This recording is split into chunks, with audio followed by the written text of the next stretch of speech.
which has actually raised this water up considerably. Oh yeah. We're going to see if we can get a few more to come out There's an here. alligator right there. Now, it's against the law to feed alligators in Florida, but it's not against the law to feed the fish and the turtles. So we're feeding fish and turtles here, not alligators.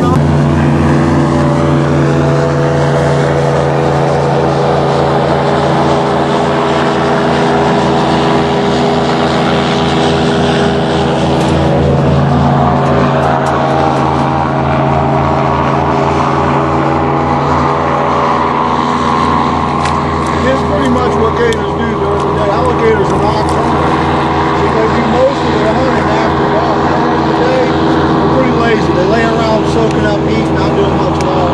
But they're very cold-blooded, like any reptile.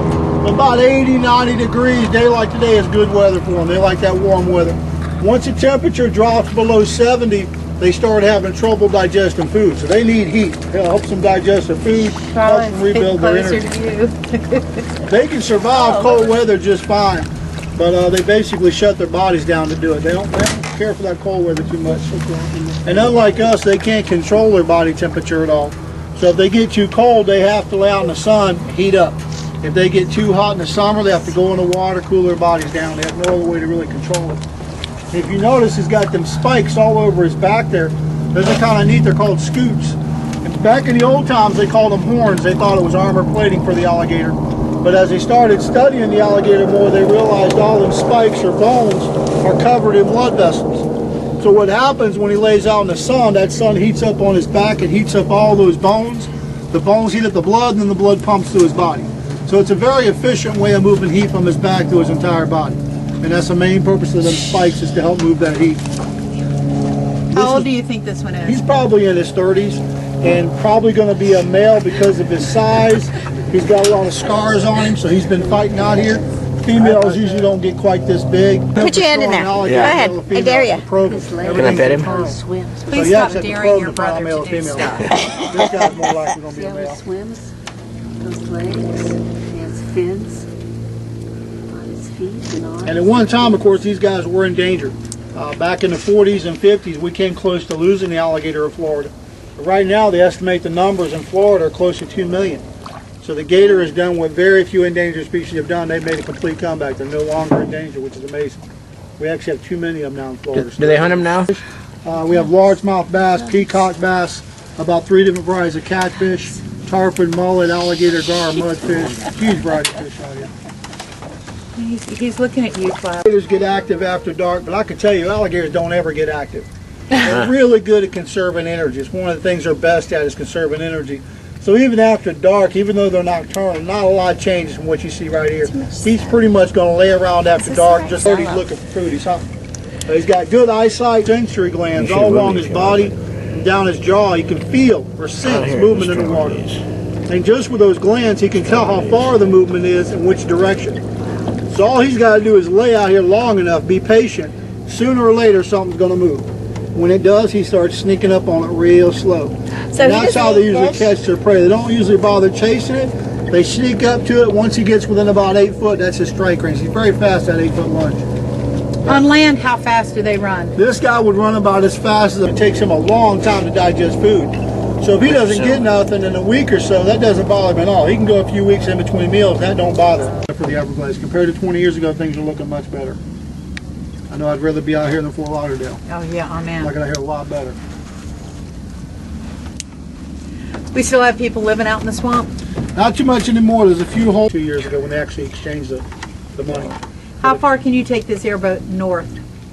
This airboat, maybe a few more miles out. This is a tour boat. This boat is not going to run most of these areas out here because it's so big and heavy. Our own personal boats weigh about 1/8 of this. They're only about 10 to 12 foot long. With a small boat, you can run this area all the way past the Palm Beach County line. Really? Yep. I knew we had a party down here when Ginger and Tom owned it. Oh, yeah. And people came all the way up. All the way past Palm Beach County. Jeez. Now, one of the dinner markers to back them, down off Yeah. of 27 there, the big It's one. like he's putting a Those show are- on. Come here. That's Yeah, he where is. the gates are at. Right. So it lets the boats know to stay away. The fishing boats stay away. They're supposed to stay 30 feet away from the buoys. Because they open up them gates, you get a current running through there. And all this water is controlled. This originally was a river, a natural flowing river. Today it's all controlled. And we call, everything around here is called sawgrass. This is sawgrass, right? This is sawgrass and a little bit of cattail, mostly cattail in this area.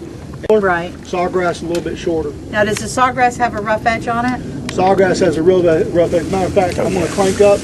We're going to pull over into a thick area.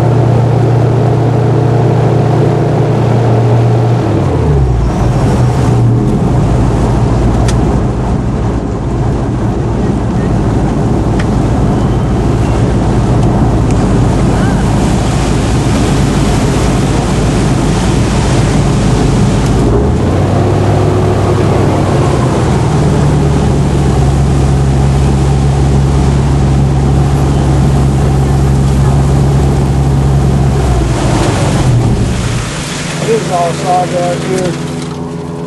Polished up, like I said. You guys want to reach over. But keeping everything clean out here is very important.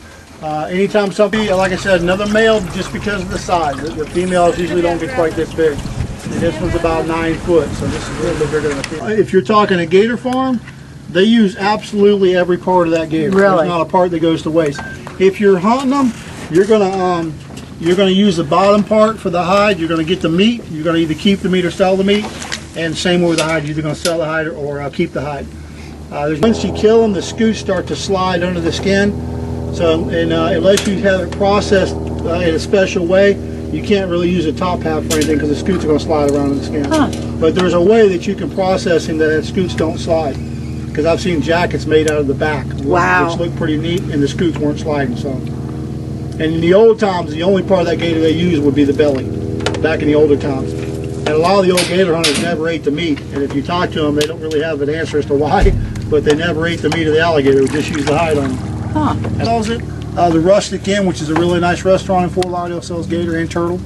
If you've never had turtle, turtles are really good, and they sell frog legs too, which are exceptional.